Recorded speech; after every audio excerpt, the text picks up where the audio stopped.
Live from New Delhi, you're watching DD India News Hour, India's voice to the world. I'm Abhishek Mahajan. Coming up in the next hour.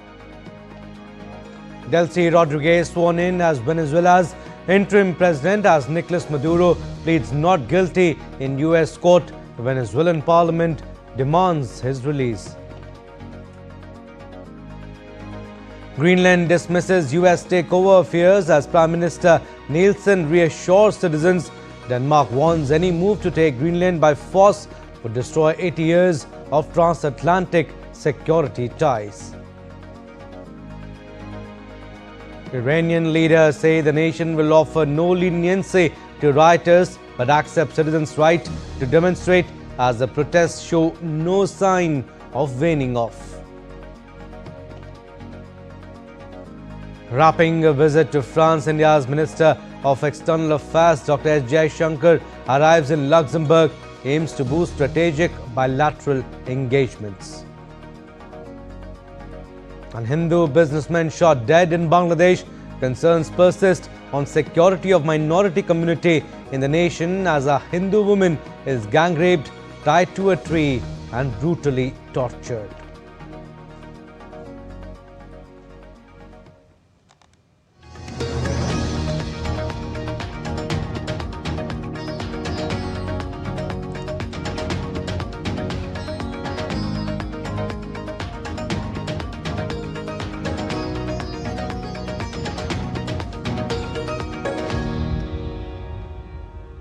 Greenland has moved to calm public concerns amid renewed remarks by US President Donald Trump about taking over the Arctic island. Denmark and several European allies have pushed back firmly, stressed that any attempt to seize Greenland would undermine decades of transatlantic security. Here's more.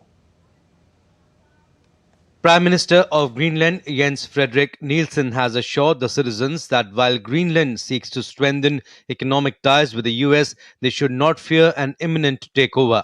Nielsen's business but not possession stance follows a surge of renewed interest from President Trump, who recently branded the Arctic island a national security necessity.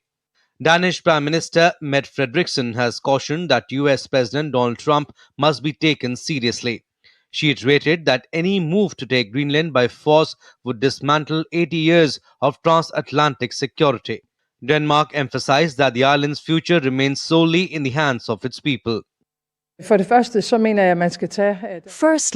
I believe that the American president should be taken seriously when he says that he wants Greenland. But I also want to make it clear that if the United States chooses to attack another NATO country militarily, then everything stops. That is, including our NATO and thus the security that has been provided since the end of the Second World War. European allies have sought to lend firm support to Denmark.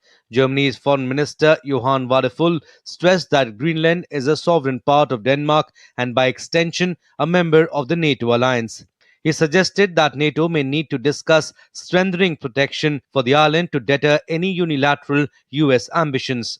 British Prime Minister Keir Starmer said only Greenland and the Kingdom of Denmark could decide the territory's future. France's Foreign Ministry spokesman has said that borders cannot be changed by force.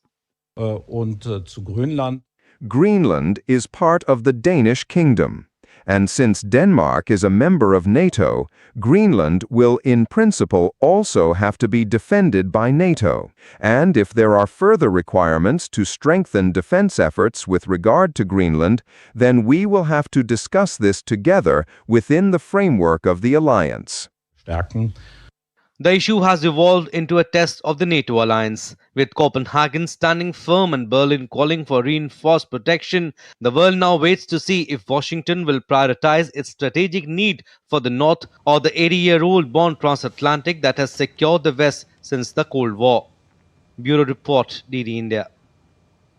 An ousted Venezuelan President Nicolas Maduro appeared in a New York court for the first time and pleaded not guilty to all charges against him after US captured them in a military operation. Maduro, who called himself the president of Venezuela, said he is innocent and not guilty, while Maduro's wife Celia Flores also pleaded not guilty.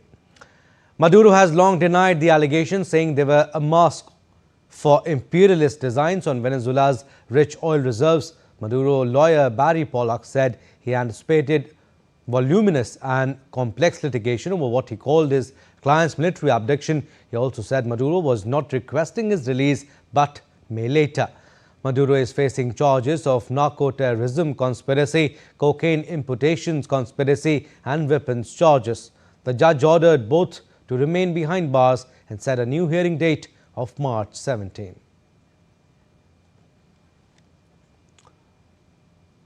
While Venezuela's Vice President and Oil Minister Delcy Rodriguez was formally sworn in on Monday as the country's interim president, 2 days after U.S. forces captured her predecessor Nicolas Maduro and his wife Celia Flores. Rodriguez took the oath in the National Assembly, telling lawmakers she did so in the name of all Venezuelans. Rodriguez, a 56-year-old labor lawyer, was sworn in by her brother George, who is the head of the National Assembly legislature. Also sworn in on Monday were 283 lawmakers elected last May, just a small number of classed as opposition. Most of the opposition boycotted the contest. The only lawmaker not in attendance was First Lady Celia Flores, who is in U.S. custody. The ambassadors of China, Russia and Iran, all close allies of Venezuela, were among the first foreign diplomats to congratulate Delcy Rodriguez after she was sworn in as the country's acting president. And UN Secretary General Antonio Guterres on Monday called for respect of nation's political independence following a U.S. military operation in Venezuela. Guterres said in a statement delivered to the Council by UN Political Affairs Chief Rosemary DiCarlo that he was concerned that the U.S. operation to capture Maduro in Caracas early on Saturday did not respect the rules of international law. The latest developments follow a period of heightened tensions beginning in mid-August, as discussed in this Council on 2 previous occasions. I have consistently stressed the imperative of full respect by all for international law, including the Charter of the United Nations, which provides the foundation for the maintenance of international peace and security. I remain deeply concerned that rules of international law have not been respected with regard to the 3 January military action.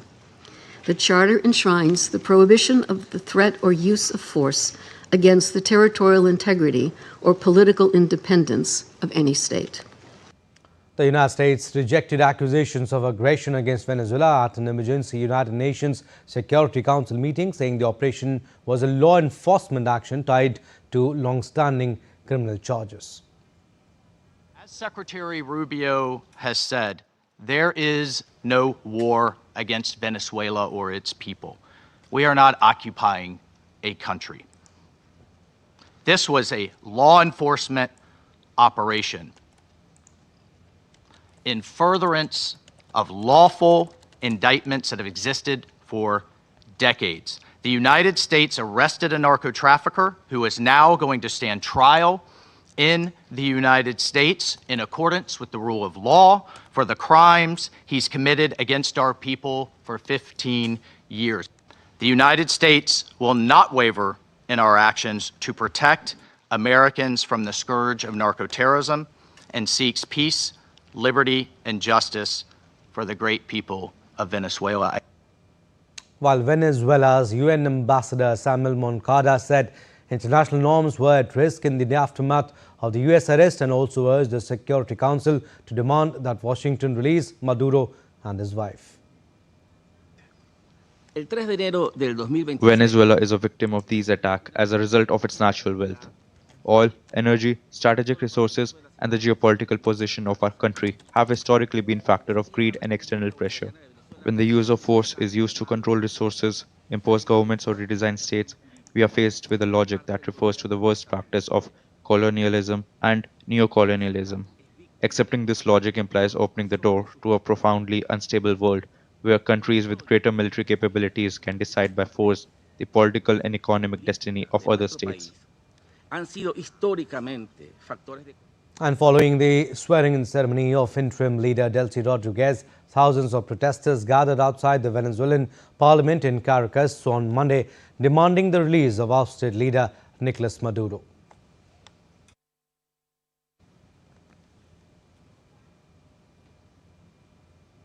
All right, DD India's Akshay Dongre joins us for more. He's in New Delhi. Akshay, first up, could you explain how has the issue played out at the United Nations and what concerns, in fact, were raised by the member states? Well, as far as the role of United Nations in this entire fiasco is concerned, it has once again been reduced to insignificant voice that the main players, do not have any trust on or do not heed any, responsibility to. As far as the United States is concerned, it is a permanent member of the United Nations Security Council, which means that at the apex security body of the UN, if the motion is sent, it can simply be vetoed, which renders the entire organization useless, but to be a voice that can speak to the world. However, the question still remains that who are going to listen to the United Nations as far as this blatant act of abduction of a president by one of the world's largest military is concerned.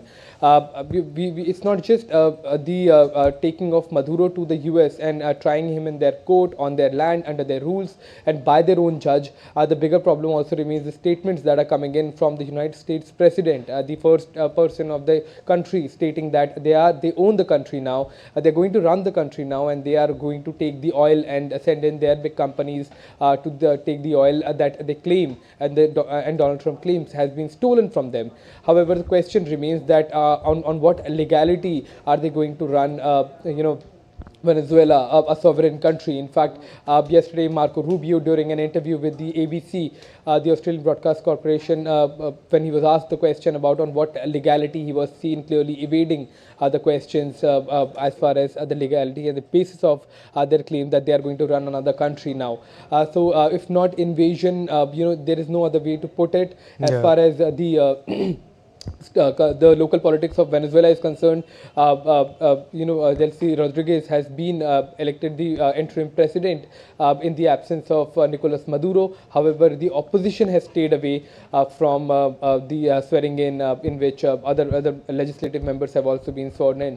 So it clearly shows a camp that has supported the action that has been taken by the United States, the military action, especially of abduction of Nicolas Maduro, and on the other hand, the government that is there still in play in Venezuela.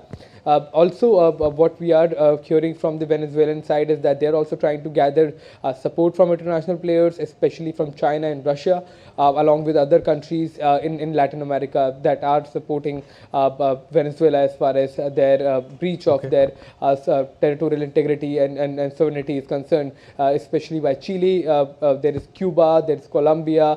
Brazil has also expressed its own sincere concerns as far as this action by the US is concerned, and the Chilean president has said that if it's Venezuela today, it can be Chile tomorrow, or it can be any other country in the future, where might as right will only be the law of the land and of the world, especially in geopolitics. Also, Akshay, Maduro has pleaded not guilty in the court. Delcy Rodriguez sworn is as interim president. Nothing concrete at UNSC, like you also pointed out. Considering how the situation has panned out in the last 3-4 days, what do we expect in the next few days, in the coming days? Well, firstly, the action that has been taken by United States is clearly going to deteriorate the world peace in the long run, because a dangerous precedent has been set by a country that talks about democracy for the rest of the world, where they have gone inside a country with the leadership they did not agree on trade and other issues, and abducted the leader. So it is only going to give other countries like China, probably Russia, in their already going conflict in Ukraine, China when it comes to Taiwan, other countries can also give the same example, and there will be no moral standing of the US or even the European countries now to speak against it, because if the European blocs are not speaking against the US aggression in Venezuela, they will have no standing, to be honest, to speak against Putin or to speak against the Russian operation that is going on the Ukrainian territory. So on one hand, they talk about tariffs. They talk about tariffs on other countries that are trading with Russia, and on the other hand, they themselves are committing an act of much more serious aggression against a sovereign country. All right, Akshay, we'll leave it at that. Thank you for your inputs. Relations between the United States and Latin America are under fresh strain. President Donald Trump has issued a series of strong warnings directed at leaders in Colombia, Mexico and Cuba. His remarks are already prompting sharp responses from regional governments and raising questions about the future of US diplomacy in the hemisphere. DD India's Rahul Upadhyay brings us more. US President Donald Trump has issued a series of blunt warnings to multiple countries. The remarks came after the US captured Venezuelan President Nicolas Maduro and his wife Celia Flores and brought them to New York on charges of drug trafficking. Facing questions about Venezuela aboard Air Force One on Sunday, Trump broadened his remarks to other Latin American countries, singling out Colombia and its president Gustavo Petro. Trump accused Colombia of being run by a sick man who likes making cocaine and selling it to the United States. We have a very sick neighbor. It's not a neighbor, but it's close to a neighbor. And that's Venezuela. It's very sick. Colombia is very sick, too, run by a sick man who likes making cocaine and selling it to the United States. And he's not going to be doing it very long, let me tell you.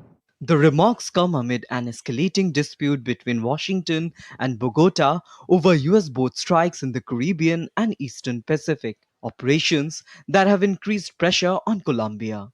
Meanwhile, Petro warned the United States against what he called illegitimate threats. In a lengthy post on social media, Petro said he would defend Colombia's sovereignty and urged US Senator Marco Rubio to read the Constitution, rejecting claims that he was unwilling to cooperate. President Trump reserved similar criticism for Mexico, saying the United States has to do something with Mexico and that the country has to get their act together, without providing further details.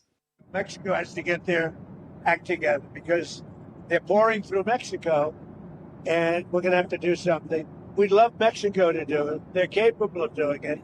But unfortunately, the cartels are very strong. Trump also targeted Cuba, suggesting US intervention may not be necessary because the island nation is close to collapse. I think it's just going to fall. I don't think we need any action. It looks like it's going down. It's going down for the count. You ever watch a fight? Yeah. They go down for the count. And Cuba looks like it's going down. President Trump's remarks indicate the US president may extend America's interventionist approach further in Latin America.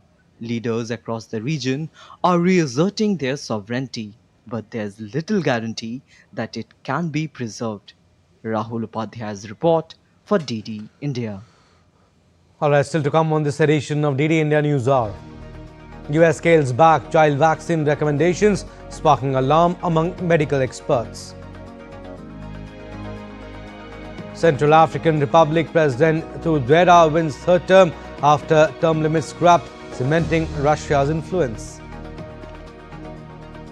And India urges citizens to avoid non-essential travel to Iran amid rising security concerns.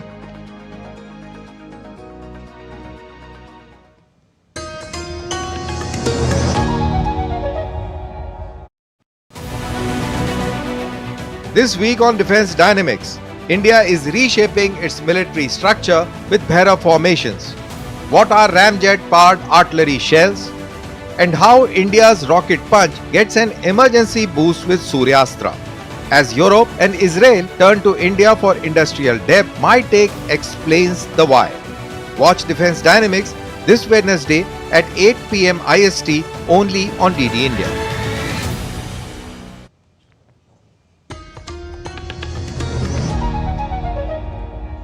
Welcome back. You're watching DD India News Hour. I'm Abhishek Mahajan. Some more stories. Ukrainian President Volodymyr Zelensky said on Monday he had appointed Canada's former Deputy Prime Minister Chrystia Freeland as his economic development advisor, citing her experience in attracting investment. Freeland, who has Ukrainian ancestry, served as Canada's Deputy Prime Minister between 2019 and 2024 and was a leading international advocate for sending aid to Kiev. She is still a lawmaker in the National Parliament but said she would step down in the coming weeks. She also said she would quit her role as Ottawa's Special Envoy to Ukraine, a post she only took up last September. She said in a statement on X, and I quote her here, "Ukraine is at the forefront of today's global fight for democracy, and I welcome this chance to contribute on an unpaid basis as an economic advisor." Unquote. Minnesota Governor Tim Walz will not seek a third term in office, he announced on Monday, saying he would instead focus on allegations of fraud in the state's welfare system. Walz became governor of the Midwestern state in 2019 and gained national prominence in 2024 as the running mate of then Vice President Kamala Harris, the Democratic candidate who lost to Trump. In his announcement, Walz referred to the fraud allegations as a crisis and said he wanted to let others worry about the election while focused on the work. Recently, the Trump administration has singled out Walz and Minnesota, including its large population of Somali Americans and Somali immigrants, over allegations of fraud dating back to 2020. At least 56 people have pleaded guilty since federal prosecutors brought charges in 2022 under Trump's Democratic predecessor, Joe Biden. The US took the unprecedented step on Monday of dropping the number of vaccines it recommends for every child, leaving other immunizations such as flu shots open to families to choose but without clear guidance. The new list of recommended vaccines issued by the Centers for Disease Control and Prevention includes polio and measles, but others such as hepatitis A and B and COVID vaccines are recommended based on risk and shared clinical decision-making between doctors and parents. Officials said the overhaul to the federal vaccine schedule won't result in any families losing access or insurance coverage for vaccines, but medical experts slammed the move, saying it could lead to preventable hospitalizations and deaths. The overhaul is the latest sweeping policy change made under the Trump administration by Health Secretary Robert F. Kennedy Jr. Last month, President Donald Trump urged the U.S. to align with other developed nations by reducing the number of shots for children. Kennedy has previously led efforts to drop universal recommendations for COVID-19 and hepatitis B shots for children, citing links to autism that scientists have repeatedly debunked. The trial began Monday of a former police officer charged with shying away from tackling the gunman who killed 21 people, including 19 children, at a Texas school in 2022. The case against Adrian Gonzalez is a rare example of an attempt to hold a law enforcement officer accountable for their actions during a mass shooting. On Monday, jury selection was underway in the trial against Gonzalez, who faces 29 felony counts of child endangerment, one for each of the 19 children who died and for the 10 students who survived. 19 young children and 2 teachers were killed in the city of Uvalde on 24th of May 2022 when a teenage gunman went on a rampage with a rifle at Robb Elementary School. Former school district police chief Pete Arredondo also faces charges over the tragedy but will be tried separately. Arredondo faces 10 felony counts for allegedly delaying the official response.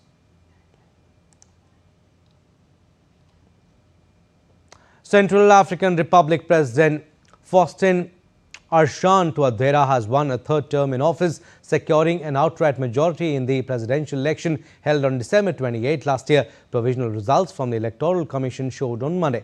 The 68-year-old Touadera, who took power a decade ago, was seeking a third term after a constitutional referendum in 2023 scrapped the presidential term limit. The results announced on Monday night by election officials showed Touadera received 76.15% of the vote, while former Prime Minister Anise George Dologuele received 14.66% and former Prime Minister Henry Mari Dondra received 3.19%. Touadera's victory will likely further the interest of Russia, which has traded security assistance for access to resources including gold and diamonds.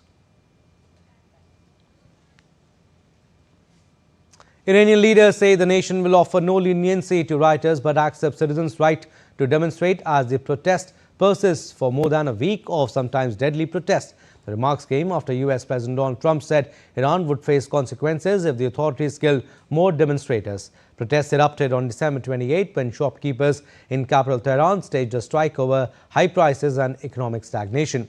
They have since spread to other cities and expanded to include political demands. In the latest developments, Iran had announced a monthly allowance for every citizen to alleviate economic pressure equivalent to around 3.5% of the average monthly wage.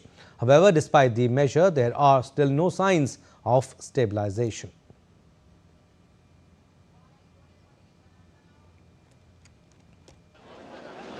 Iran has announced a major increase in government subsidies as it seeks to ease mounting economic pressure caused by soaring prices and a sharply weakening currency.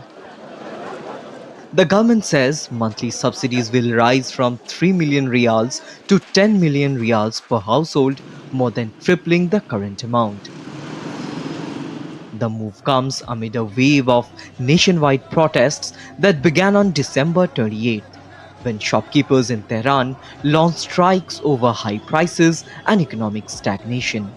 The unrest has seen spread across the country. Demonstrations have now been reported in 25 of Iran's 31 provinces, affecting at least 45 cities. At least 12 people, including members of the security forces, have been killed in localized clashes since December 38th, according to official tallies. Iran's economic crisis has been worsened by years of international sanctions. The rial has lost more than a third of its value against the US dollar over the past year, while inflation surged to over 50% in December. Despite the conciliatory economic measures, Iran's leadership has issued stern warnings to rioters. The head of the judiciary said that although people have the right to demonstrate, Iran will offer no leniency to rioters. Meanwhile, Supreme Leader Ayatollah Ali Khamenei vowed that Iran would not yield to what he called enemy pressure. We will not yield to the enemy. We will bring the enemy to his knees by relying on God Almighty and with confidence in the company of the people, God willing, with divine success. This comes as US President Donald Trump recently said that Iran can get hit very hard by the United States if the demonstrators are targeted. We'll take a look. We're watching it very closely. If they start killing people like they have in the past, I think they're going to get hit very hard by the United States. While officials say they are listening to economic grievances, authorities continue to accuse foreign powers of stoking unrest even as sporadic protests persist and Iran faces deepening economic uncertainty. Rupak Kumar Jha's report for DD India. And India has issued a travel advisory urging its citizens to avoid non-essential travel to Iran until further notice. The advisory follows recent developments with authorities asking Indian nationals and persons of Indian origin currently in Iran to remain cautious and avoid areas of protests or demonstrations. Residents have been advised to closely monitor updates from the Indian embassy in Tehran and follow local news. Indian citizens living in Iran or on resident visas have also been asked to register with the embassy.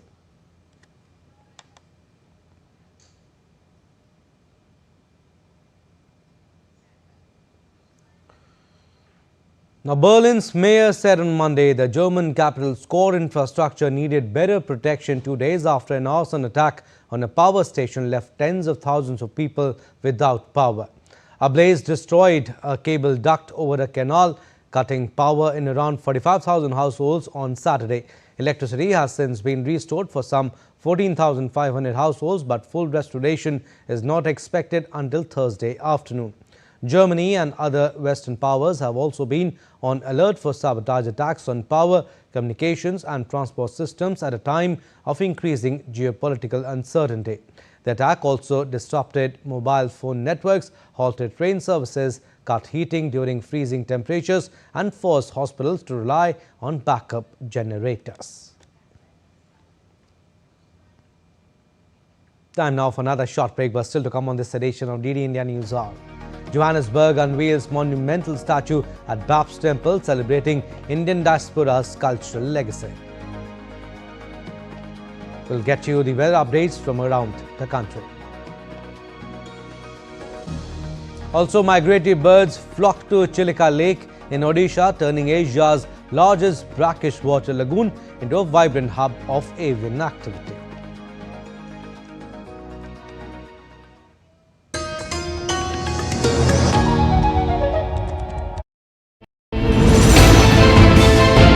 Geopolitics and trade deals. Economic challenges amid development. Hard work and the path to prosperity. It's the economy always. Between walkers, money is what money does and says. Supply creates its own demand. Between the bulls pulls and bears tears. When supply chains globalization and India rises to the podium.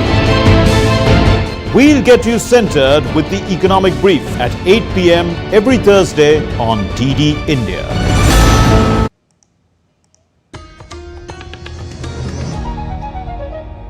Welcome back. You're watching DD India News Hour. I'm Abhishek Mahajan. Recap of our top stories. Delcy Rodriguez sworn in as Venezuela's interim president as Nicolas Maduro pleads not guilty in US court. Venezuelan parliament demands his release. Greenland dismisses US takeover fears as Prime Minister Nielsen reassures citizens. Denmark warns any move to take Greenland by force would destroy 80 years of transatlantic security ties. Iranian leaders say the nation will offer no leniency to rioters but accept citizens' right to demonstrate as the protests show no sign of waning off. Wrapping a visit to France, India's Minister of External Affairs Dr. S. Jaishankar arrives in Luxembourg, aims to boost strategic bilateral engagements. And a Hindu businessman shot dead in Bangladesh. Concern persists on security of minority community in the nation as a Hindu woman is gang raped, tied to a tree and brutally tortured. Some more stories. A 6.2 magnitude earthquake shook the coast of western Japan on Tuesday with no tsunami warning issued. The epicenter of the first earthquake was in eastern Shimane Prefecture, the Japan Meteorological Agency said, adding that there was no danger of tsunami. There were no reports of any major damage. The quake measured upper 5 on Japan's Shindo scale of shakiness in the western city of Yasugi, strong enough to make movement difficult without support. Japan's Nuclear Regulation Authority said there were no irregularities at the plant. West Japan Railway Department said it had suspended Shinkansen bullet train operations between Shin Osaka and Hakata following the quake. Japan sits on top of 4 major tectonic plates along the western edge of the Pacific Ring of Fire and is one of the world's most seismically active countries. Yet another atrocity against Hindus has come to light in Bangladesh. This time, a Hindu woman has alleged that she was gang raped, tied to a tree and brutally tortured in Kaliganj Upzila of Jhaneda district on Monday. Officer in charge Jalal Hussain said the incident took place on December 31st, but the complaint was filed later as the victim was undergoing treatment in hospital. The woman was rescued in a critically injured condition and admitted to hospital. One accused has been arrested and police are continuing the investigation.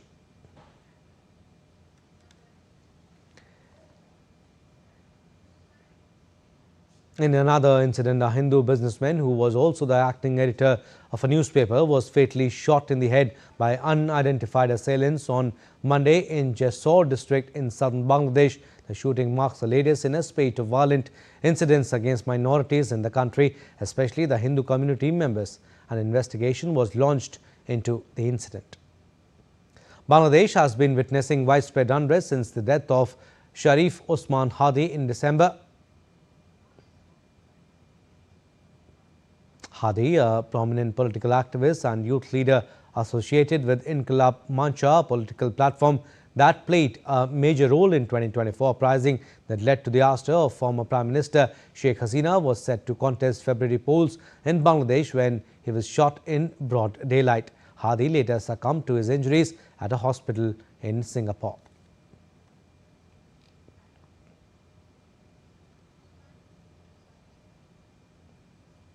Atrocities against minorities are continuing unabated in Bangladesh. 6 Hindus have been killed in their restive nation in past 18 days. Monday's killing, in which a businessman was shot dead, marks the latest in a series of violent incidents against minorities in Bangladesh, especially Hindus. On 31st December, a Hindu woman in Jhenaidah district was raped when she screamed. They tied her to a tree, cut off her hair, recorded the act and circulated videos on social media. The horrific incident came to light on Monday. Days before that, Kokon Chandra Das, aged 50, was brutally attacked and set on fire in his village 150 kilometers from the national capital Dhaka. Bajendra Biswas, another Hindu man, was shot dead in Mymensingh on December 29. He was killed while on duty at a garment factory by a colleague in Baluka. On December 24, a 29-year-old Hindu man, Amrit Mondal, was lynched over alleged extortion in Rajbari. On December 18, Deepu Chandra Das was lynched by a mob and his body was set on fire over alleged blasphemy in Mymensingh. The lynching of Das, who worked in a factory, drew the world's attention to the killing of Hindus in Bangladesh administered by Muhammad Yunus. Shifting focus now, after a successful visit to France, External Affairs Minister Dr. Jaishankar arrived in Luxembourg, where he will hold discussions with the Deputy Prime Minister and Minister for Foreign Affairs, Javier Bettel of the Grand Duchy of Luxembourg, and with the senior leadership of Luxembourg. He will also be interacting with the members of the Indian community in Luxembourg.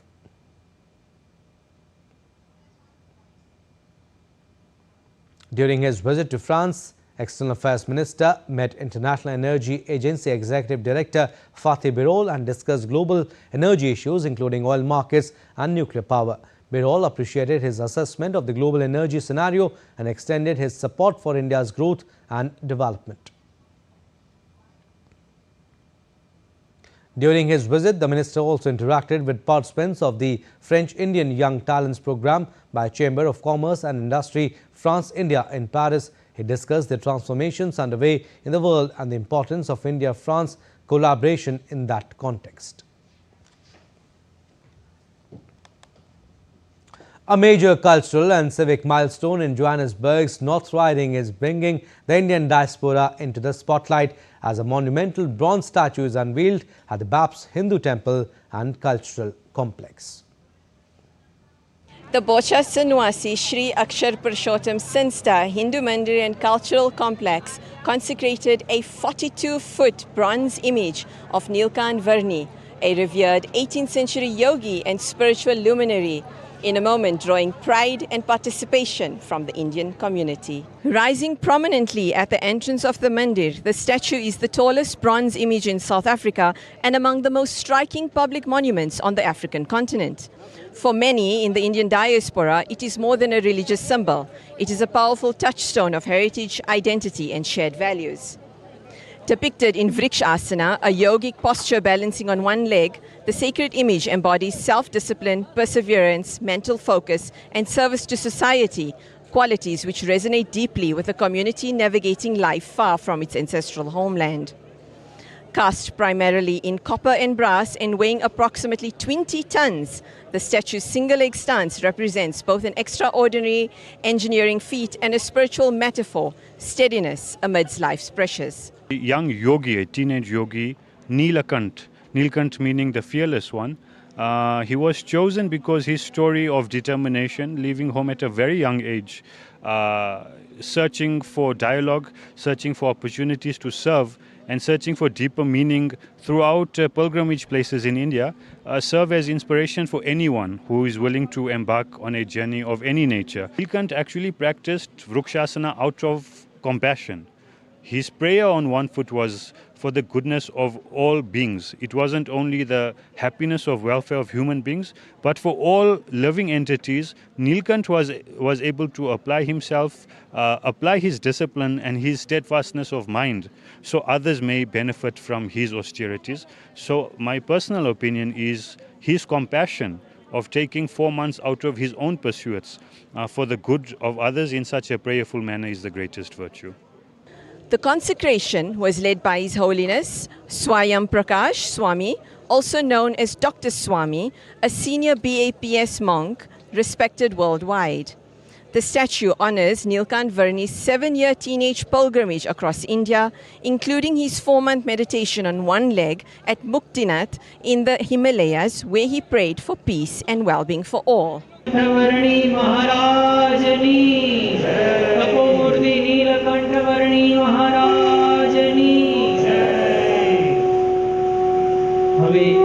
આપણે સ્વામિનારાયણ મહામંત્રની ધૂન કરીશું. Swaminarayan Swaminarayan Swaminarayan Swaminarayan Swaminarayan. For the Indian diaspora in South Africa, the monument stands as a symbol of continuity, a bridge between heritage and the present, reminding younger generations of values rooted in discipline, service, and moral courage. The unveiling brought together the Indian diaspora across South Africa, celebrating heritage, culture, and shared values. For DD India, South Africa, I'm Nazneen. Today we stand steady. One leg, one vision, one purpose. And the India Met Department forecast persistent dense fog blanketing northwest, central, east and northeast India, with cold day conditions intensifying in isolated pockets of Punjab, Haryana, Chandigarh, Rajasthan and Jharkhand, as minimum temperatures could drop further amid weak western disturbances.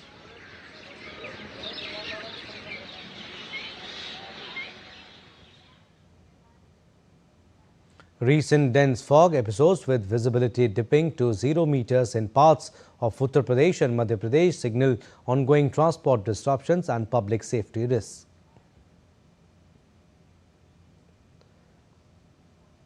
IMD urges caution for travel, agriculture and vulnerable populations, recommending warm clothing and fog lights. Relief appears unlikely before January 8 in northern plains, testing winter resilience amid climate variability.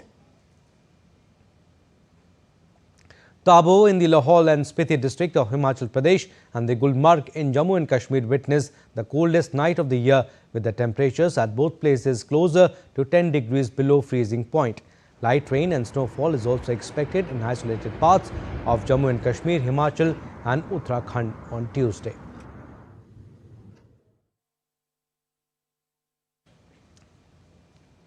Well, let's now take a look at other stories making news. Around 3 million devotees at the Triveni Ghat in Prayagraj took a holy dip in Ganga river on Monday, marking the beginning of the Magh month. The month is celebrated for intense spiritual purification. Saints and devotees from across the country participated in the rituals, praising the government for making grand arrangements for the smooth conduct of the event. Thousands of migratory birds have arrived at Chilika Lake in Odisha this winter, turning Asia's largest brackish water lagoon into a vibrant hub of avian activity. The influx of birds has drawn visitors in large numbers. The annual migration at Chilika Lake signifies its importance as a major wintering habitat for migratory birds. A gold-plated Bhagavad Gita will be unveiled on January 8 at the Sri Krishna Temple in Udupi, Karnataka. The gold-plated sacred book is prepared by devotees in Delhi at a cost of around 2 crore Indian rupees. The scripture contains all 18 chapters and 700 verses engraved on gold plates and will be offered at the temple in presence of several dignitaries. All right, still to come on this edition of DD India News Hour. Stock indexes and oil prices gained on Monday, with energy shares climbing and investors staying calm. Second day of Khelo India Beach Games today as Indian athletes compete in 4 medal spots. Two-time Olympic medalist PV Sindhu returned to competitive action for the first time since last September at the Malaysia Open badminton tournament.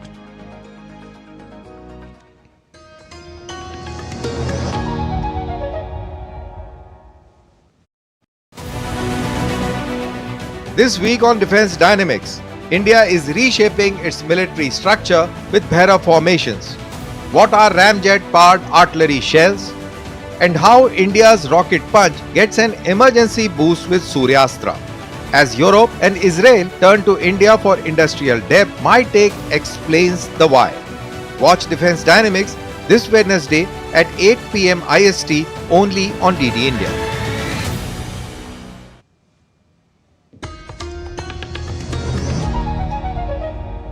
Welcome back. You're watching DD India News Hour. I'm Abhishek Mahajan. Some more stories, business updates now.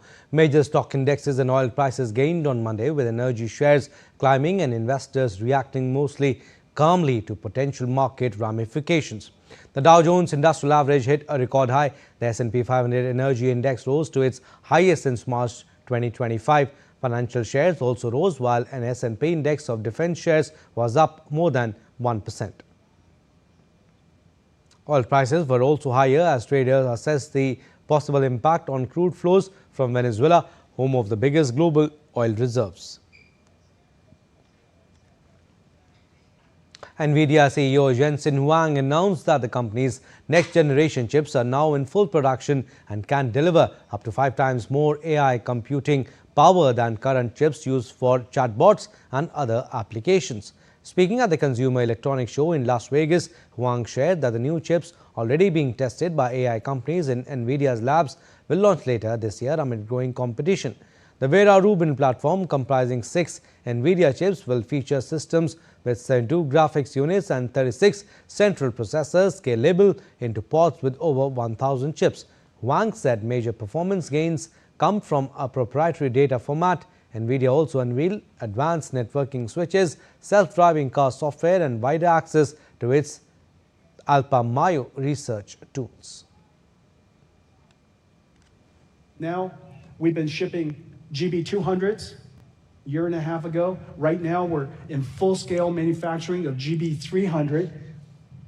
And if Vera Rubin is going to be in time for this year, it must be in production by now. And so today, I can tell you that Vera Rubin is in full production.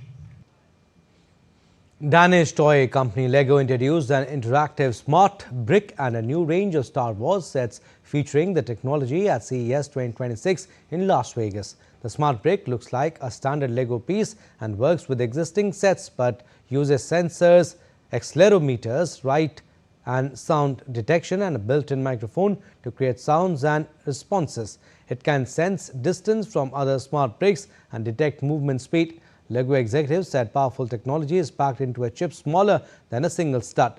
The launch also includes smart minifigures that interact to unlock reactions and hidden mini-games. In collaboration with Disney, Lego revealed new Star Wars figures, vehicles and locations. The smart brick Star Wars sets will be released in select markets on March 1st.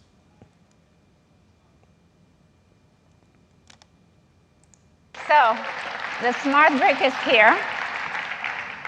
You saw it's very simple, right? You have a smart brick, there it is. And, you know, it's just a simple 2x4 brick, so it will click very seamlessly and fit exactly with the same bricks I just showed you. But of course, it's very different. And the reason why it's so different is because it's very smart. So it's got tremendous amounts of intelligence, technology, ability that's packed all into a tiny silicon chip that's actually smaller than one of the studs. Now, the electric vehicle journey is set to enter yet another frontier as an electric sport EV boat is making waves on water, quite literally and rather silently and without any carbon emissions. Carving silently across Lake Mead, a reservoir near Las Vegas, the Arc Spot EV boat offers a glimpse of a future where water sports leave nothing behind but a clean wake. Built by California-based startup Arc, the all-electric wake spot boat is the company's bold bet that the marine world is ready to go electric. Designed by a team of former Tesla and Rivian engineers, the 23-foot Arc Spot EV delivers 500 horsepower through an electric drivetrain. Arc says it's quicker, quieter and cheaper to maintain than traditional gas-powered boats. The company says the boat supports an average of 4 to 6 hours of active use on a single charge. On the water, the ARC Sport gives you an experience that is quieter. You don't have the fumes from a gas engine. It's more performant. You have so much more power and torque available to you. It's all software enabled, and it's actually cheaper to operate. More convenient to charge a boat overnight than it is to lug gas cans down to the dock. Beyond the powertrain, ARC leans heavily into software. A large central touchscreen lets drivers configure displays, balance systems, control surfaces, and cruise control with a tap. But the technology comes at a premium.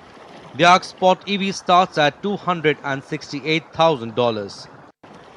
ARC is now focused on scaling production and expanding its electric platform into fishing boats and even commercial vessels. Bureau Report, DD India. All right, sports updates now. Athletes will hope to bring laurels for their respective states and union territories as the second day of the Khelo India Beach Games got underway in the U today. They are competing in various sports such as beach soccer, beach volleyball, beach pencak, silat and beach kabaddi. Over 2,100 athletes are participating in the competition, which aims to promote sports and fitness among young people. Around 25 states and 6 union territories feature in the games, which runs from 5th to 10th January. The 6 medal spots are beach soccer, beach volleyball, beach sepak takraw, beach kabaddi, pencak silat and open water swimming, while Malakham and tug of war are non-medal events.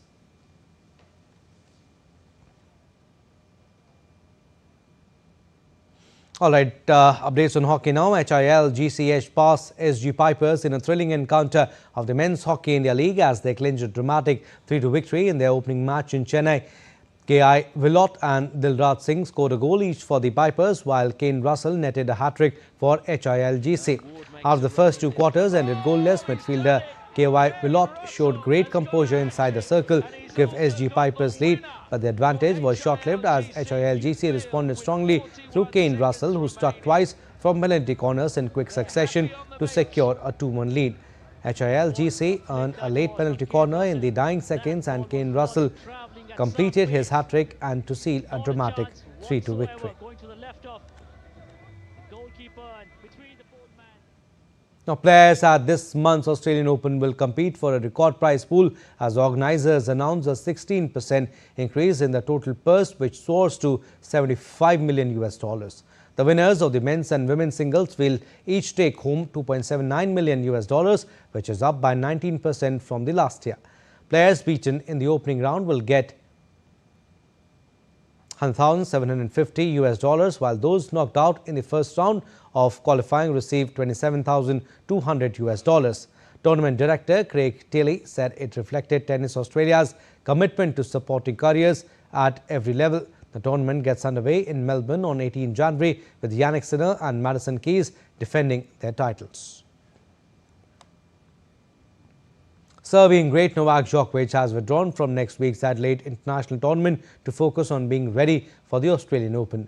The 24-time major champion who won the Adelaide International in 2023 had planned to use the event from 12th January as a springboard for the opening Grand Slam tournament in Melbourne. The world number 4 has not played a tour match since early November last year. He made the semis at all 4 majors in 2025 but failed to go further, with his last Grand Slam title coming at the US Open in 2023. The 38-year-old will bid for his 11th Australian Open crown and record 25th Grand Slam title at Melbourne Park. The tournament runs from 18 January to 1st February. And 2-time Olympic medalist PV Sindhu will return to competitive action for the first time since last September at the Malaysia Open Badminton Tournament. Sindhu will begin her campaign in Kuala Lumpur on Wednesday. The 30-year-old Indian badminton player has not featured on the BWF World Tour since her quarterfinal loss at China Masters last September. Sindhu subsequently withdrew from the remainder of the 2025 season to recover from a foot injury that hampered her form and led to a series of early exits. Meanwhile, India's prospects in men's doubles will be led by 2-time World Championships bronze medalists Chirag Shetty and Satvik Sairaj Ranki Reddy, who will play their opening match on Wednesday. An 11-year-old racing prodigy, Atika Mir, has scripted history by becoming the first Indian to secure a top 5 finish globally on debut during the UAE Karting Championship in Abu Dhabi. She finished 5th in the male-dominated grid, where 35 drivers participated. The 11-year-old Indian has become the first female to register a top 5 finish in the history of the competition. She lost out on the podium by only 0.4 of a second. The championship is the premier professional kart racing series in the United Arab Emirates, featuring young talents across various age groups. All right, that's all we have in this edition of DD India News Hour, but do let us know your thoughts on the news of the day. For those on the go, you can get all the latest news and updates from India and across the world on DD India mobile app. The app is available on both Android and iOS platforms. Scan the QR code on the screen to download now. We'll be back with more news as it breaks here on DD India. I'm Abhishek Mahajan. From all of us here in Delhi, thanks for watching DD India News Hour.